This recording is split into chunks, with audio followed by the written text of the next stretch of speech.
자, 심장마비 오기 전에 신호가 여러 가지가 있죠. 가슴이 아프니까 쥐어짜는 듯한 이렇게 흉통이 있으면은, 그리고 불규칙한 맥박이 있고 호흡곤란이 있고 이제 식은땀 흘리기도 하고, 그런 증상들을 기본적으로 가장 많이 생각을 하시는데, 의외로 그렇지 않고 있거든요. 이것도 심장마비의 신호 중에 하나고, 얼마 전에 코로나 접종을 했는데 이것도 하나의 원인이 될 수가 있습니다. 코로나 백신의 부작용으로 인정이 됐잖아요.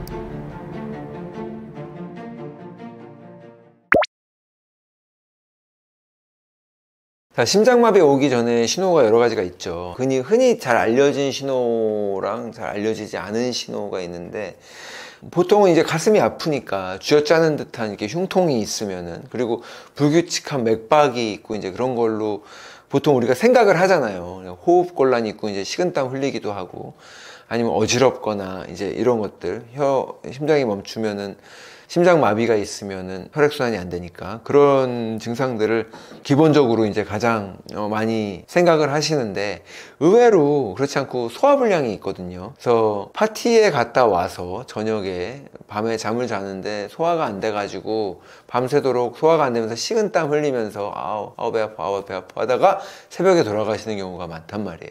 그래서 이 소화불량이랑 구토, 그리고 이 식은땀 흘리는 거, 요것도 심장마비의 신호 중에 하나고, 특히 또 이제 왼팔 저림 증상도 그 증상 중에 하나이기 때문에, 이런 것들은 딱 요 심장 부위에 아픈 거거나 아니면 뇌 머리로 가가지고 산소가 모자라 이런 증상이 아니라 하더라도 참고로 알고 계시면 좋을 것 같아요. 특히 소화불량, 식은땀을 흘리면서 소화불량인 경우 그럴 수 있습니다. 근데 중요한 거는, 심장마비도 결국은 사일렌트 킬러라 그래요. 소리 침묵의 살인자라 그래가지고, 결국은 그게 미리 충분히 예방을 할 만큼 신호를 주지 않는다는 거예요. 급성 심근경색으로 갑자기 심장마비가 올 단계가 되면, 사실 대부분이 총각을 다투는 응급 상황이고 늦었다고 생각들을 하시잖아요. 예, 그럴 정도로 너무 뒤늦게 최후에 나오는 증상이기 때문에 그런 좀 아쉬움이 있고, 여러분들 그래서 심장마비도 예방이 더 중요한 거죠, 평소에. 그쵸. 심장마비가 이제 중년 이후 분들한테, 원래 남성분들한테 압도적으로 많은 문제였었죠. 근데 최근 들어서 젊은 친구들이 많이 늘어났죠. 20대 심장마비나 돌연사도 굉장히 우리가 많이 보게 됐는데, 뭐 여러 가지 원인이 있을 수 있겠지만, 얼마 전에 코로나 접종을 했는데, 전 국민이 90%가 접종을 했는데, 이것도 하나의 원인이 될 수가 있습니다. 왜냐하면 신근염이 백신의 부작용으로 인정이 됐잖아요. 근데 청소년 신근염, 심낭염, 이게 연세대학교에서 연구를 했는데, 코로나 백신 접종한 후에 심근염의 위험이 620%가 증가를 했어요. 그래서 굉장히 큰 폭으로 증가를 했는데, 뭐 젊은 친구들 같은 경우에 신근염 같은 경우는 몇십만 배가 증가를 했거든요. 근데 어떻게 그런 통계가 나올 수 있어, 말도 안 돼, 이렇게 생각을 하실 수가 있는데, 왜냐면은 우리가 볼 수도, 평소에 신근염, 심낭염이라는 단어를 들어보신 적도 없잖아요. 그런 병이 있는지도 모르고 살았는데, 이제 뉴스에서 하도 얘기를 해주니까 우리가 알고, 주변에서도 드물어서 거의 여전히 드뭅니다. 보기 어렵지만 그 예전에 비해서는 너무 많아진 거예요. 이거 원래는 있어서는 안 되는 병이거든요. 예전에 어린이들 뭐 아토피가 어디 있었어요? 없던 병이었는데 환경의 변화로 인해서 생겨났잖아요. 자폐 아동들이 거의 없었지만 늘어난 것처럼 마찬가지예요. 이것도 이제 또 다른 청소년 질환, 흔한 청소년 질환, 아니면 흔하지 않다 하더라도 우리가 청소년들에게서 발견돼도 너무 희귀하지가 않은 질병화된 거거든요. 그런 것도 원인이 될 수가 있고요. 그리고 영양결핍이 심장마비의 가장 큰 영양 중에 또 하나입니다. 특히 마그네슘인데, 마그네슘 같은 경우는 심장에 다른 근육에 비해 20배가 많아요. 마그네슘은 원래 근육에 많이 있거든요. 우리 근육이 수축하고 이완하는데 마그네슘이 꼭 필요한 그 미네랄이기 때문에 근육에 많이 있지만, 심장도 근육이에요. 근데 심장 근육은 절대로 쥐가 나서도 안 되는, 우리가 좀만 뛰어도 다리에 쥐가 나잖아요. 근데 심장 근육은 한번 쥐 나면은 죽는 거잖아요. 그러니까 평생을 뛰는데도 불구하고 쥐가 나서는 안 되니까 마그네슘이 20배가 더 많다고요. 그러니까 그 20배가 많은 마그네슘이 있는데, 이 마그네슘이라고 하는 미네랄은 스트레스를 받으면 몸속에서 빠져나갑니다. 엄청난 양의 마그네슘이 빠져나가요. 비타민 C와 마그네슘이 다 소실이 되는데, 그래서 뭐 40대 예를 들어서 사업을 하시는 남자분들이 프로파일이 이제 심장마비가 가장 많은데, 이분들이 사업 잘 되다가 갑자기 뭐 어음이 돌아오는 게 있는데 막아야 되는데 돈이 뭐 100억이 모자라고 힘들고 부도 위기에 처하고 이런 막 스트레스에 시달리다가 사무실에서 이렇게 돌아가시는 경우가 있어요. 의자에 앉아서 라면 먹고 누우셨는데 돌아가셨다. 얼마 전에 6개월 전에 건강검진했을 때 멀쩡했다는데 갑자기 심장마비로 돌아가셨대. 이런 소식을 들을 수가 있거든요. 스트레스로 인해서 마그네슘이 급격하게 빠져나가는 거예요. 그래서 저는 남자분들 특히 흡연하고 술 마시고 이러면 또 걔네들도 미네랄을 소진시키거든요. 예.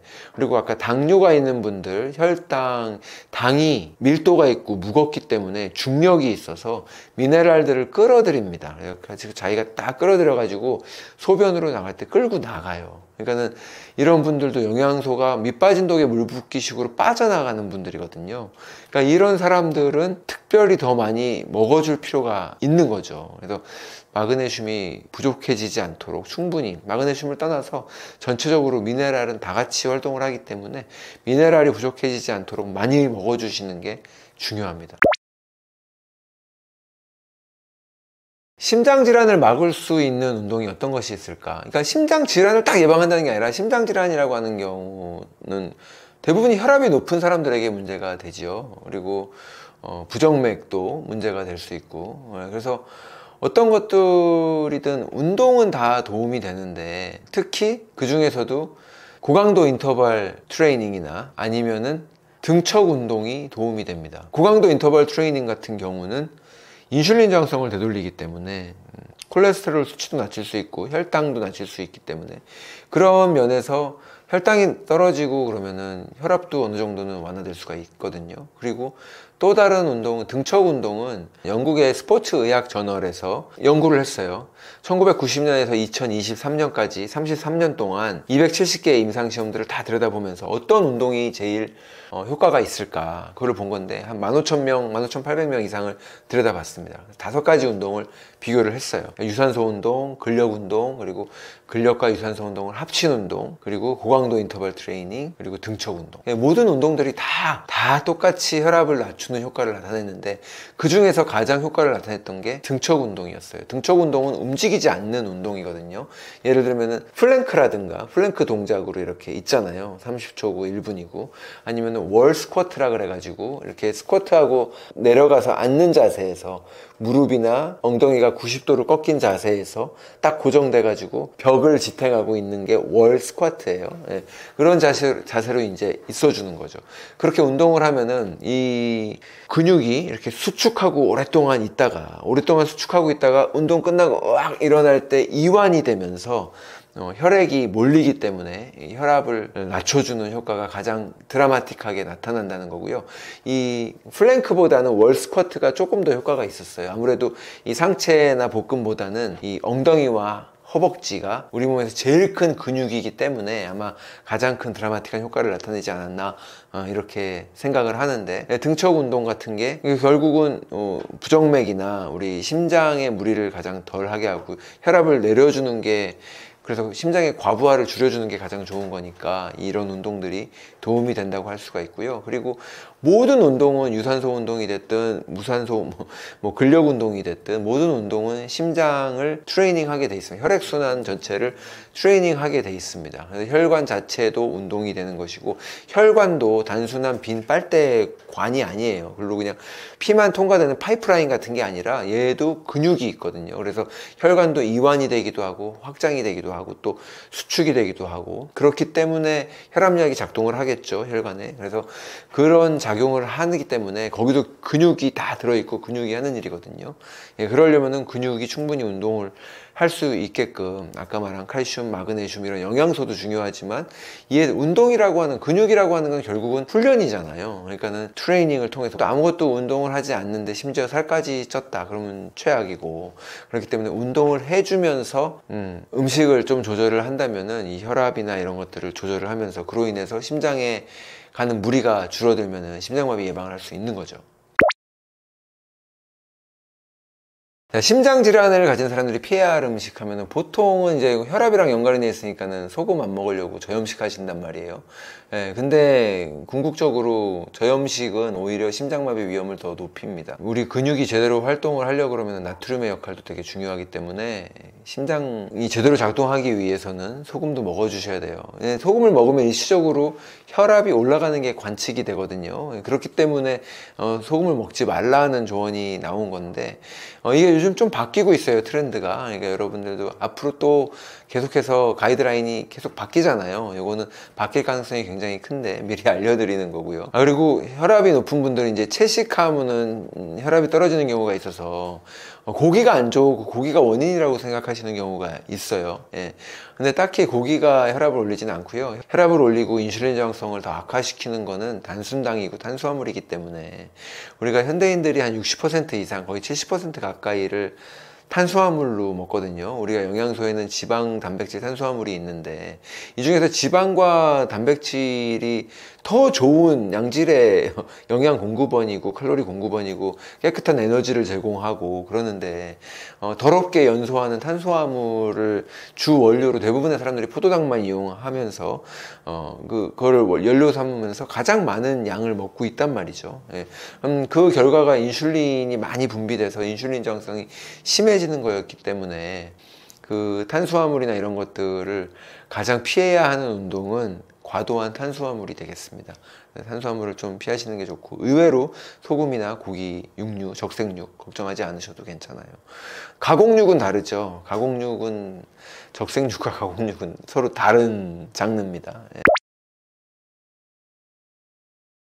당뇨병은 식습관으로 치료가 가능한가? 식습관으로밖에 치료가 불가능하죠. 그러니까 현대의학적으로 당뇨는 불치병입니다. 고칠 수 없다고 되어 있고요. 그리고 다만 관리가 가능한 병이라고 되어 있거든요. 근데 물론 그 관리는 제약회사에서 나오는 처방약을 통해서 관리를 하는 거고, 당뇨병은 엄밀하게 현대의학적인 관점에서 볼 때는 진행이 계속되는 병이에요. 낫지 않고 진행이 계속되는 병. 그래서 그 치료의 목적도, 관리의 목적도 혈당을 관리하는 거죠. 약물을 통해서 혈당을 일정 부분 유지를 하면 이 혈당이 높아졌을 때 혈관이 손상이 가고 우리가 실명을 한다든가 뭐 신장에 문제가 생겨서 투석을 해야 된다든가 이런 문제들이 생기는 거니까 그거를 최대한 미루겠다는 거거든요. 그게 치료의 목적, 근본적인 목적이고 치료가 안 되는 병인데, 미국의 당뇨협회나 캐나다의 뭐 당뇨협회도 2022년 최근에 들어서는 이 당뇨도 되돌릴 수 있는 병이다라고 입장을 좀 바꿨어요. 더 이상은 견딜 수가 없어서, 왜냐하면 실제적으로 당뇨를 고치는 사람들이 많이 있고 얼마든지 고치는 게 가능하기 때문에 그렇습니다. 당뇨를 고치는 건 당뇨병의 원인이 뭔지를 알면 되는데요. 당뇨를 병원에서 진단을 할 때는 혈당이 높은 거 기준을 보고 잡아서 혈당이 높으니까 우리가 당뇨병이다 이렇게 진단을 내리잖아요. 근데 그 원인은 혈당이 그냥 높아지는 건 아니잖아요. 음식을 많이 먹어서 높아지는 건 아니죠. 당이 있는 음식을 흑당 버블티를 먹어도 당뇨병이 있는 사람은 혈당이 오르지만 그렇지 않은 사람은 괜찮다고요. 10대, 20대 애들이 많이 먹고도 괜찮은 이유는 아이들이 왜 괜찮을까? 인슐린이 작동을 잘 하기 때문에 그래요. 당뇨병이라고 하는 거는 과부하된 병이거든요. 오버로드. 포도당을 우리가 너무 과하게 몸속에 들이붓기 때문에 그거를 억누르기 위해서 인슐린이 필요한데 그 인슐린이 더 이상은 억누를 수 없는, 여기서 말하는 억누른다고 하는 건 혈관 내에서. 포도당은 독극물은 아니죠. 되게 소중한 자원이에요. 우리가 숨을 쉬면은 산소랑 음식을 먹으면 포도당이랑 둘이 만나가지고 ATP를 만들어서 에너지를 만들어서 우리가 그걸로 이제 살아가는 건데, 그 둘 중에 하나만 안 해도, 산소가 안 와도 죽고 포도당이 안 와도 죽는단 말이에요. 하지만 이건 어디까지나 세포의 입장이고, 이 세포까지 전달하기 위해서는 우리가 먹은 음식이 장에서 혈관을 타고 돌아다녀야 되는데, 이 혈관이나 장 입장에서 당은 독성입니다. 독소에 해당합니다. 그래서 알코올이랑 거의 같은 수준의 독소라서 우리 몸에서 제일 먼저 분해를 해요. 술 마시면 간이 피곤한 이유가 알코올을 빨리 분해해야 되기 때문에 그런 건데, 포도당도 똑같다고요. 그래서 제일 먼저 간으로 갑니다. 그래서 지방간 같은 병이, 옛날에는 술을 많이 드시는 사람이 알코올성 지방간이었는데 요즘은 뭐 90%가 비알코올성 지방간으로, 술을 안 마시고도 당으로만도 충분히 지방간이 생길 정도로, 그 정도로 독성이 강한 물질 것들인데, 얘들이 혈관에 방치되면, 혈관에 그대로 있으면 혈관벽에 염증을 일으키고 그런 것들 문제를 일으키기 때문에, 그래서 이 당뇨병이 위험한 거거든요. 당뇨병이 있다고 하는 거는, 우리가 이 음식을 먹으면 이 음식이 2시간에서 4시간 이내에는 모두 다 세포 속으로 필요한 곳으로 배달이 되고 에너지로 사용이 되고, 그렇지 못하고 남아도는 것들은 그냥 놔두면 위험하다고 했으니까 남아도는 것들은 간에 저장을 합니다. 그리고 근육에 저장을 해요. 간에 저장하는 용량은 한 24시간 정도 쓸 분량밖에, 딱 하루치밖에 저장을 못해요. 근데 우리는 몸을 그만큼 쓰지를 않기 때문에, 그거에 비해서 먹는 당의 양이 많기 때문에 이 남아도는 것들을 계속 둘 수가 없는 거예요. 그러니까 이거를 저장을 해야 되거든요. 그래서 저장하는 것이 지방인데, 지방에서 살도 찌고, 근데 그런 것들이 다 작동하고 나서도 안 되면 이제 결국은 당뇨가 올라가는 거니까. 근데 이거를 되돌리려고 하면은 단순당을 너무 많이 먹는 것, 탄수화물 위주의 식사를 하는 거를 줄이고 되돌리는 수밖에 없는 거거든요. 그래서 당뇨는 식습관으로도 치료가 가능한 게 아니라, 아마도 식습관 말고는 치료하는 방법이 없다. 처음부터 음식이 원인이 되었기 때문에. 근데 한 가지 제가 지적드리고 싶은 거는, 음식이나 이런 것들을 되게 철저히 하고 뭐 책도 읽고 유튜브도 많이 봐가지고 이제 알겠어. 간헐적 단식도 해보고 저탄고지도 해보고 이런 현미채식도 해보면서 좀 당을 줄이고 자연식 위주로 먹고 이렇게 하면서 당을 치료를 하려고 했는데 별로 줄어들지가 않는 거야. 콜레스테롤 수치 그대로고 혈당 그대로고. 우리가 인슐린 혈중 상태가 높으면은 어차피 콜레스테롤은 항상 높게 되어 있습니다. 근데 그 두 가지 이런 것들이 계속 개선이 안 되는 경우가 있잖아요. 그런 경우는 또 한 가지 더 주의하셔야 하는 게, 식단만큼 중요한 게 스트레스거든요. 스트레스가 굉장히 간과되는 부분이 있는데, 스트레스라고 하는 건 우리 몸이 육체적인 부담을 받는 거잖아요. 근데 요즘은 정신적인 부담이 더 많다고 얘기를 하죠, 보통은. 그리고 스트레스 하면 정신적인 부담을 생각을 하는데, 결국은 우리 몸이 반응하기 때문에 부신에서 콜티졸이라고 하는 스트레스 호르몬이 나옵니다. 근데 이 스트레스 호르몬이 하는 역할은 혈당을 올려요. 그래서 아침에 우리가 밤새도록 잠을 자면서 음식을 아무것도 먹지 않았지만, 새벽이 되면 이 콜티졸 호르몬이 바이오리듬에 의해서 콜티졸 호르몬이 나오면서 혈당을 끌어올리거든요. 그래서 우리가 잠에서 깰 수가 있는 거예요. 그래서 이 콜티졸 호르몬이 아침에 나오지 않으면 혈당이 오르지 않고, 우리는 잠에서 깨어나지 못하고 죽어요. 그러니까 음식을 먹지 않고도 잠에서 깨는 이유가 이 콜티졸 호르몬 때문인데, 지금 당을 끌어올린다고 했으니까, 스트레스를 받는 상황에서 예를 들어서 호랑이가 쫓아오면 이게 스트레스 받는 상황이잖아요. 도망가야 되니까. 그래서 혈당을 끌어올리는 거예요, 운동력을 높이기 위해서. 근데 앉아서 사무실에서 일하면서, 아니면은 인간관계 때문에, 돈 문제 때문에 스트레스를 현대인들이 계속 받고 있다면, 근데 호랑이가 쫓아오는 강력한 스트레스는 아니지만 이 사라지지 않는 잔잔한 스트레스를 반복적으로 받고 있다 보면, 이 스트레스 호르몬인 콜티졸 호르몬이 계속 작동을 하면서 당을 계속 끌어올리다 보니까, 음식을 잘 먹고, 아니면 음식을 심지어 먹지 않고 단식을 했는데도 불구하고 당이 오르는, 결국은 당뇨병으로 가는, 인슐린 저항성이 생기는 그런 경우가 있을 수 있거든요. 그래서 식단만큼이나 점검해야 할 것이 나의 스트레스, 콜티졸 수치, 이런 겁니다. 그래서 스트레스 부분도 잘 해결을 하셔야만 돼요. 자, 당뇨 환자들이 피해야 할 운동이 있을까요? 네, 당뇨 환자들이 가장 많이 하는 운동이 식사 후에 걷는 거거든요. 점심 식사 먹고 걸어라. 실제로 그렇게 조언을 했고, 병원에서. 근데 원래 우리 몸에서 음식을 소화를 시키는 거는 부교감 신경이 하는 일이거든요. 부교감 신경은 휴식하고 안정할 때 활성화돼요. 그리고 우리가 운동을 할 때는, 이게 스트레스 상황이라고 그랬잖아요. 그래서 걷는 거조차도 교감 신경이 활성화됩니다. 그래서 밥 먹고 나서 5분 후에 걷기 시작. 사실은 사자처럼, 그냥 사자들이 밥 먹고 나서 누워서 자잖아요. 배를 이렇게 까고. 그럼 누워서 눕지는 못한다 하더라도 휴식을 취하고 안정을 취하는 게 소화에 가장 좋고요. 그리고 밥 먹고 나서 운동을 한다는, 뭔지는 알겠어요. 먹었으니까 칼로리 태우라는 거잖아요. 포도당을 태우라는 건데, 밥 먹고 바로 운동을 하면 없던 역류성 식도염도 생길 수 있는 위험한 상황이 될 수 있기 때문에 권장하지 않고요. 특히 이미 역류성 식도염이 있는 분들이라면은 좋은 방법은 아니고요. 하지만 걷는 게 나쁘다는 뜻은 절대 아니고, 걸어야죠. 걷는 거 좋고 운동 너무 좋은데, 그게 식후일 필요가 없다는 거예요. 식후가 아닌 게 더 낫다는 거죠. 그리고 당뇨 환자분들 같은 경우에는 당연히, 지금 우리가 식단이랑 운동을 얘기했지만, 그리고 운동보다도 식단이 더 중요하다고 얘기하고, 그리고 깜빡 놓칠 수 있는 게 스트레스를 전혀 관리 안 하고 방치하는 게 있으니까 그 부분도 다른 걸로 개선이 안 되고 살이 안 빠지고 당뇨가 개선이 안 된다고 하면은 스트레스도 꼭 들여다보시라고 말씀을 드렸지만 기본적으로 운동도 중요합니다. 세 가지 딱 꼽으면 그렇게 세 가지예요. 근데 이 운동이라고 하는 것 중에 운동을 하면은 이제 갑자기 병원에서 선생님이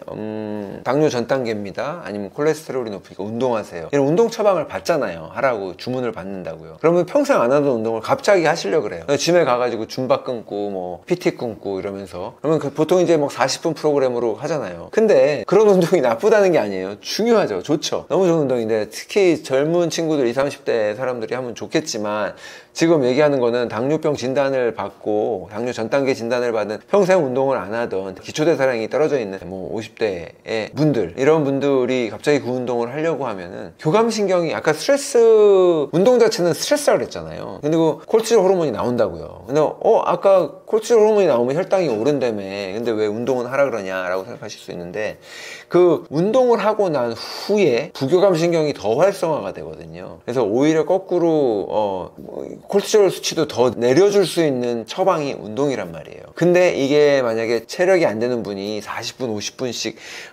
이를 악물고 내가 운동을 많이 해서 땀을 많이 흘리면 칼로리를 많이 태워서 더 좋을 거라는 생각을 할 수 있죠. 그래서 이를 악물고 그 프로그램 40분, 50분짜리 운동을 다 끝까지 마쳤어요. 그리고 얼마나 뿌듯하겠어요. 나 운동 못할 줄 알았는데 이거 내가 다 해냈네. 그러고 하지만 이런 분들이 더 살찐다는 거예요. 왜냐면은 콜티졸 수치가 너무 많이 올라가고 이게 샤워를 하고 나중에 침대에 앉아서 쉬는데도 그동안에도 내려가지가 않고 교감신경이 계속 활성화되어 있는 단계가 되는 거예요. 그래서 당뇨 환자분들한테 운동량이 많지 않다고 하면 보통은 고강도 인터벌 트레이닝을 권합니다. 고강도 인터벌 트레이닝 짧죠. 그리고 처음 하는 분들이라면 정말 짧게 5분 이내로. 고강도라고 하는 거는 말 그대로 고강도예요. 우리가 조깅하면서 트레드밀에서 이렇게 뛰면서, 러닝머신 뛰면서 옆에 친구랑 아니면 이렇게 동네를 산책하면서 제잘제잘 얘기하면서 이렇게 얘기할 수 있으면 고강도. 이거는요 그냥 걷는 거지 유산소 운동도 아니거든요. 원래 유산소 운동도 대화가 불가능할 정도가 유산소 운동이에요. 물론 안 걷는 것보다 낫습니다. 낫지만 유산소 운동의 정의에도 부합되지 않는 정도의 운동을 하고 운동을 했다라고 생각하시면 안 되고, 숨을 헐떡거려서 대화가 불가능한 상태, 그리고 어떻게 보면 10초에서 15초 이상을 진행할 수 없는, 달리기로 치면 100m 전력 질주고요.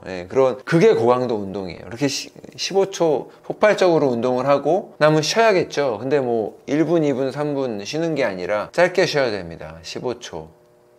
10초, 15초. 그리고 다시 두 번째 세트를 하는 거예요. 또 고강도로 하고, 이게 뭐 운동의 종류는 상관이 없어요. 사이클이 됐든 웨이트 리프팅이 됐든 달리기가 됐든 이렇게 운동을 하게 되면 아마 운동을 안 하던 분은 너무 힘들어서 정말 몇 사이클밖에 못해서 3, 4사이클 하면은 3분 만에 끝나는 거고요. 그리고 뭐 5분도 힘들고, 근데 보통 한 10분 정도 하라고 하는데 그 안에서 끝나게 돼요. 그렇게 되면은 시간을 굉장히 절약할 수가 있죠. 시간도 절약되니까 4분 운동을 못 한다는 건 진짜 시간이 없어서 못한다는 핑계는 못 대잖아요. 그냥 생각이 없고 정말 움직이기가 싫은 거지. 그리고 운동이 정말 중요한 역할을 한다고 믿지 않는 거죠. 얼마나 나에게 큰 변화를 준다고 못 믿으니까 안 하는 것 뿐인 거지, 시간이 없어서 못할 그건 아니거든요. 그래서 운동은 고강도 인터벌, 그리고 그렇게 짧게 하는 운동이 훨씬 더 유리하다. 그리고 오히려 과운동으로 해가지고 인해서 콜티졸이 오래 있으면서 혈당이 계속 오르게 유지되는, 오히려 더 살이 찌는, 중년 이후에 오히려 운동하면서 살이 안 빠지는 이유가 그걸 수 있거든요. 그러니까 그런 것들을 예방할 수 있는 좋은 운동이니까, 인터넷에 보면, 유튜브에 보면 타바타 운동이라고 있어요. 일본 박사님 이름인데 타바타 운동을 찍으면 프로그램들이 나와요. 보고 따라 하시면 돼요. 전신 운동 위주로 해가지고 운동을 하고 잠깐 10초 쉬고 또 하고 10초 쉬고 이렇게 해주는 운동인데, 여러 가지 다양한 프로그램들이 있으니까 보고 음악 들으면서 따라 하시면 되는데, 그것도 처음에 뭐 이제 15분씩 뭐 10분씩 이렇게 유튜브 프로그램들이 있을 거 아니에요. 그걸 다 따라 하실 필요도 없다는 거예요. 처음 운동하시는 분이면 적당히 내가 할 수 있을 만큼. 그래가지고 땀 좀 흘리고 됐다. 차라리 그렇게 하고 쉬었다가 하루에 그걸 2번 하는 게 낫지, 그냥 한 번에 길게 막 3, 40분씩 운동을 하고 진을 빼는 것보다는 그렇게 전략적으로 운동하시는 게 더 유리할 거예요. 당뇨 환자가 가장 먼저 할 수 있는 것이 뭐가 있을까? 많이 먹어서 걸리는 병이라고 했잖아요. 그만 먹는 게 가장 먼저 할 수 있는 거고, 가장 먼저 할 수 있는 이유는 가장 쉽고 가장 돈이 안 들기 때문이죠. 당뇨 환자분들은 알파리포산이나 크로미움 같은 걸 먹으면 혈당이 떨어져요. 그래서 그런 영양제 같은 것들은 당뇨약 드시는 분들은 조심하라고 말씀하거든요. 혈당이랑 혈당 강화제 약물과 똑같은 효과를 해서 너무 혈당이 떨어져서 저혈당의 위험이 있으니까 그런 걸 먹지 말라고 하는데, 이제 그런 거를 찾아서 드실 게 아니라 도움이 될 수도 있겠지만 그것보다는 간헐적 단식이라든가 아니면 내가 지금 너무 음식을 자주 먹고 있는 건 아닌가, 이거를 점검을 해보는 거죠. 그래서 딱 간헐적 단식은 16대 8이래 이거를 시간 맞춰서 하는 게 아니라 점검을 먼저 한 다음에 내가 공복 시간을 너무 허락하지 않았구나, 12시간 정도 가지고는 치료는 안 하고 인슐린 저항성이 회복되지는 않으니까 그보다 길게 갈 수 있게끔 하는 게 좋고요. 당뇨를 가장 빠르게 고칠 수 있는 방법은 카니보어입니다. 저탄고지보다 더 심한 거잖아요. 이건 카니보어는 육류예요. 육류만 먹는 건데 한국에선 구하기 어렵지만 사슴고기, 버팔로 고기 이런 건데, 우리나라는 그냥 뭐 소고기, 돼지고기, 달걀, 닭고기 정도 되겠죠. 그런 거 위주로 육류의 식단을 철저하게 하면 이게 염증을 굉장히 낮추기 때문에 장에 이제 문제가 있는 SIBO 같은 것들이 있어요. SIBO. 세균에 있는 소장이 이제 과증식되는 장 질환인데, 이런 분들한테도 권하는 식단이거든요. 그래서 이 카니보어 식단이랑 간헐적 단식과 같은 이런 식단들의 변화를 한번 시도해 보시는 게 좋아요. 안전하고. 근데 병원에서 간헐적 단식 절대 안 되고 선생님이 자주 먹으라 그랬는데, 음식을 조금씩 자주 먹으라 그랬는데 간헐적 단식 음식을 안 먹다가 또 괜히 폭식을 하게 되고 이렇게 되는 문제가 있지 않냐 생각하실 수가 있는데, 이 병원에서는 당뇨를 치료할 수 있는 병으로 보지 않는다 그랬잖아요. 그냥 관리를 하는 병원인데 이 약물로 관리를 해야 되는데 약물로 자꾸 혈당을 낮추다 보니까 간헐적 단식까지 하면은 얘도 똑같이 혈당을 낮추거든요. 그러니까 저혈당 쇼크가 올 수가 있어서 그 위험한 순간을 예방하기 위해서, 하지만 치료는 포기하고 약물로 관리하기 위해서 이거를 돕기 위한 식단이지 치료에는 관심이 있는 식단이 아니기 때문에, 그래서 그런 조언이 나오는 거고요. 그래서 만약에 간헐적 약물을 이미 먹고 있고 당뇨 환자라고 한다면 물론 혈당계나 이런 것들로 검사를 해가면서, 가정용 혈당계가 요즘은 있잖아요. 그런 걸로 검사를 하면서 그 간헐적 단식을 하면 안전하게 할 수 있죠. 그리고 처음부터 막 24시간 뭐 16시간 과격하게 할 게 아니라 천천히 공복 시간을 좀 이렇게 확보해 나가는, 내가 공복 시간을 길게 주고 중간에 간식을 먹던 분이라면 간식을 먹지 않는 습관, 이렇게 한두 개씩 해가면서 단계적으로 한다면 뭐 누구나 안전하고 손쉽게 간헐적 단식을 실천할 수 있기 때문에 이게 당뇨를 되돌리고 인슐린 저항성을 되돌리는데 가장 좋은 효과가 있을 거예요. 당뇨의 전조 증상이 이게 곤란한 게, 당뇨는 전조 증상이 없어요. 들어보셨어요? 잘 못 들어보셨잖아요, 보통. 그냥 병원에서 검사했더니 혈당이 높다라고 이렇게 나오는 거지, 어떤 증상이 미리 있다고, 자각 증상이 있다면 좋을 텐데 그런 증상이 쉽게 나타나지는 않고, 다만 인슐린 저항성이 원인이라고 했으니까 인슐린 저항성도 우리가 쉽게 알 수 있는 건 아닌데, 이런 증상들이 있어요. 이제 젊었을 때는 괜찮았는데 나이가 들면서 아침에는 그래도 배가 조금 들어간 느낌이 나는데, 가벼운 느낌이 나는데, 저녁이 되고 오후가 되면 배가 이렇게 가득 찬 느낌, 가스 찬 느낌, 음식을 먹지 않았는데도 이런 느낌이 들고, 이제 이런 것들이 인슐린 저항성의 전형적인 특징이거든요. 그리고 인슐린 저항성 같은 경우는 사실 눈바디, 인바디 아니면 체중계에 올라가 가지고 체중을 잰다든가 거울로 내 허리 둘레, 허리 모양만 이렇게 봐도 이전에 비해서 변화가 있고 이제 점점 두꺼워지기 시작한다 그러면, 이거는 정말 피검사 못지않게 중요한, 허리 둘레는 굉장히 정확한 검사거든요. 그렇기 때문에 나의 체중 변화나 이런 것들도 바라볼 수가 있고요. 하지만 우리가 정말 원하는, 빨리 미리 알아채고 싶은 그게 없다는 거예요. 다만 오히려 뒤로 거꾸로 갔을 때, 후반에 가서 맨 끝에 후유증, 합병증, 당뇨 합병증이라고 하는 것들이 실명을 한다든가, 뇌졸중이라든가 심장마비라든가, 아니면 다리로 가가지고 신경병증이 있어서 다리가 따끔따끔 아프다가, 그러다가도 괴사가 생기면은 다리를 절단해야 되고, 또 신장이 다 망가져서 신장을 투석을 하다가 이식을 해야 되는, 너무 다 끔찍한 최후밖에 없게. 그래서 당뇨병을 되게 무서워하는데, 자각 증상이 없고 처음에 전조 증상이 없고 이 합병증은 또 뒤에 한참 후에 나타나다 보니까 당뇨병을 좀 그렇게 무서워하지 않는 경향이 있어요. 제가 볼 때는 암 못지않게 굉장히 무섭고, 당뇨 환자 입장에서는 그 삶이 굉장히 피폐해지고, 뇌졸중 같은 경우는 뭐 이거 식물인간도 아니고 식물인간과 거의 비슷하죠. 그래서 의식이 다 있는 상태에서 내가 움직이고 싶어도 몸을 움직일 수 없는 상태니까 그거보다 무서운 감옥이 어디 있겠어요. 그래서 굉장히 말로가 되게 비참하고 힘든 병인데, 그거에 대한 증상이, 자각 증상이 초반에 없다는 게 문제입니다. 당뇨 환자들한테 권하는 식단이 있죠. 아까 말씀드렸듯이 당뇨 환자분들은 카니보어 아니면 저탄고지, 육류이수의 식단을 하는 게 당뇨를 되돌리는데 가장 빠른 효과가 있습니다. 이런 걸 먹고 이제 뭐 키토레시가 생겼다, 몸에 뭐 여드름이 뒤집어졌다, 살은 빠졌는데 너무 힘들었다, 탈모가 있었다, 이런 분들 있을 수 있잖아요. 그거 너무 위험해, 하지 마라고 할 수 있는데, 우리 몸의 지방에는 에너지를 저장해 놓는 공간이기도 하지만 지방은 독소도 저장을 해요. 그래서 이 포도당이라고 하는 거는 우리 세포 입장에서는 에너지로 잘 쓸 수가 있지만, 혈관을 그냥 애가 혼자 돌아다니고 있으면 혈관벽을 다 망가뜨리는 독소기 때문에 간에서도 빨리 처리를 하려고 그러고 그러거든요. 그래서 그 독소기 때문에 지방에 저장을 하게 돼요. 그래서 결국은 지방세포가 이렇게 비대해지고, 그 와중에는 독소들도 많이 저장이 돼 있는 건데, 간헐적 단식을 하거나 아니면 저탄고지를 하거나 이래서 지방세포가 분해되는 시점까지 가게 되면 보통 이제 과격하게 이제 많이 하신 분들이, 그런데 체중 감량이 클수록 이제 그 부작용이 큰 건데, 그러면 지방에 있던 것들이 다 독소들이 분해돼서 나오는 거예요. 몸 밖으로 나오니까 그런 증상들이 나오는 건데, 이 해독이라고 하는 거는 그런 독소가 나왔는데 간이 작동을 잘 해서 담즙을 내보내서 포장을 잘 해가지고 대변으로 이렇게 몸 밖으로 내보내면 그게 끝나는 거거든요. 그게 되면은 괜찮은데,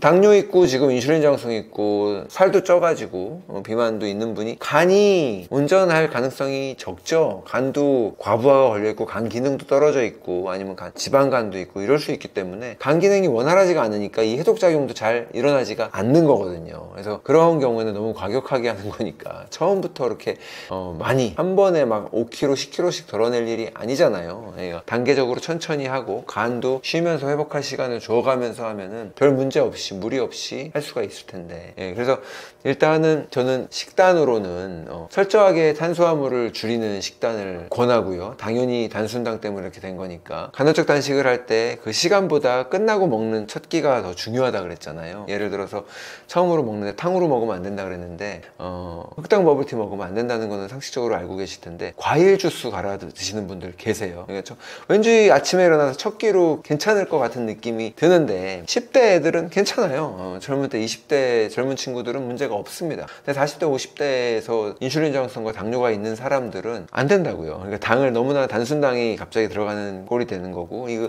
당뇨를 고치려고 하는 입장이라고 한다면, 인슐린 저항성을 되돌리려고 시도를 하고 있는 마당이라면 이게 찬물을 끼얹는 격이 되기 때문에 과일도 그냥 씹어 드시고 천천히 씹어 드셔야지, 갈아서 주스로 마신다는 건, 이거는 콜라 마시는 거랑 사실 큰 다를 바가 없어요. 과일이 좋은 식품이냐 나쁜 식품이냐를 떠나서 과일 자체는 자연식이고 좋죠. 좋지만 지금 이 당뇨 치료에 있어서 간헐적 단식을 끝내고 먹거나 아침에 첫 끼로 마시거나 이럴 때 굳이 갈아 먹을 필요 없다, 이거를 말씀드리고요. 영양제로는 당뇨 환자분들은 비타민 B군이 제일 중요합니다. 비타민 B군, 엽산을 포함한, B9을 포함한 B6, B12 이런 비타민 B군이 있어야 되고, 비타민 B1도 당뇨 환자들한테 굉장히 중요해요. 인슐린 저항성을 되돌리는데 중요한 역할을 하고, 그리고 또 즉각적으로 인슐린 저항성을 낮추고 혈당을 낮춰주는 걸로는 알파리포산이랑 크로미움이 있어요. 그런 것들은 이제 당뇨 약을 먹고 계신 분들은 함께 먹으면은 혈당이 너무 떨어질 수가 있기 때문에 약간 주의하셔야 할 정도, 그 정도로 효과가 좋습니다. 당뇨 약을 방해하는 게 아니라 오히려 똑같은 작용을 한다는 거예요. 그런 영양제들도 어느 정도 도움을 받아볼 수도 있겠죠.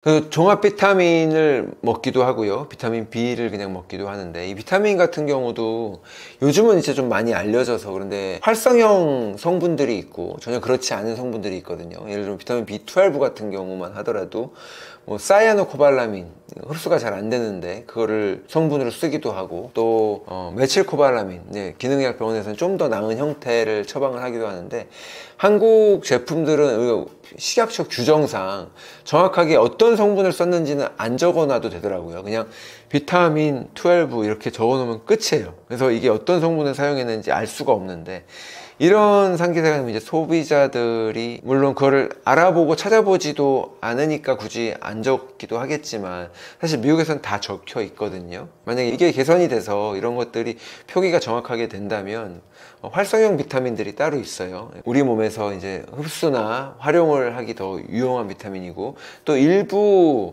환자들 중에는 MTHFR 유전자의 변이가 있어서 이런 분들은 비타민이나 이런 것들을 활성화시키지 못할 수도 있거든요. 그럼 먹어도 소용없는 경우가 있어요. 그런 분들은 활성형 비타민을 먹는 게 훨씬 더 유리하거든요.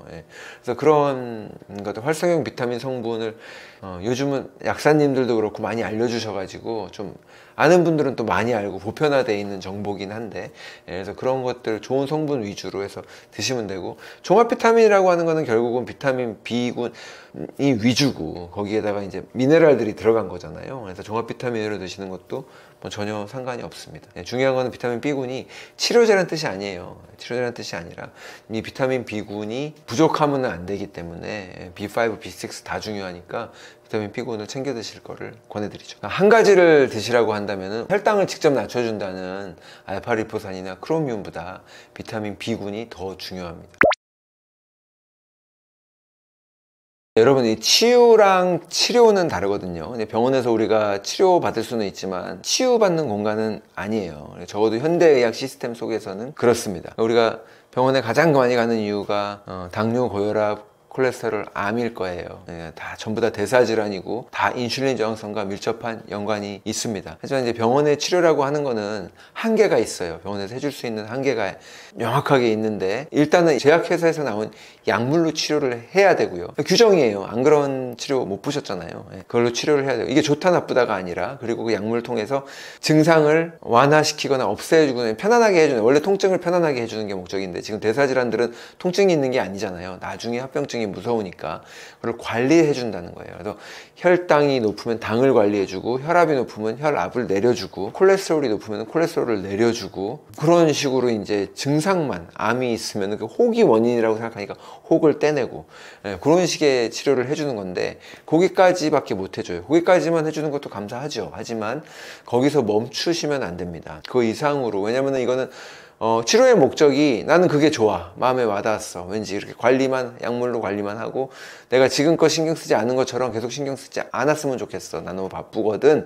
이라고 하신다면 그게 맞는 치료가 돼서 그걸 선택하시면 돼요. 근데 이 관리라는 게 완벽하지가 않습니다. 한계가 있고, 그래서 당뇨 환자분들도 결국은 당이 계속 진행이 돼서 당뇨약을 더 센 거를 쓰다가 나중에 인슐린 주사를 맞다가 신장에 문제가 생기면 투석을 하다가 나중에는 이식을 해야 되는 이 단계를 누구나 다 가게 돼 있거든요. 그렇기 때문에 이 관리의 차원을 넘어서서 이거를 되돌리는, 그러니까 인슐린 저항성의 원인이라고 했으니까 그걸 되돌리면 돼요. 그러니까 그걸 되돌릴 수 있는 노력을 기울이시는 게 좋겠습니다. 이 방송에서 쭉 길게 이제 말씀을 드렸는데, 또 이에 대한 자세한 이야기들을 저희가 닥터조의 채널에서도 이야기를 다루고 있으니까 여러분들 도움 받으시기를 바라고요. 또 닥터조의 건강 이야기 네이버 카페가 있습니다. 거기에서는 직접 궁금하신 것들 질문하시고 답변 받으실 수 있고, 저 말고도 다른 기능의학 선생님들 통해서 답변 받으실 수 있고, 그런 공간이 있으니까 여러분들 한번 필요하신 분들 함께 하시면 좋을 것 같아요. 감사합니다.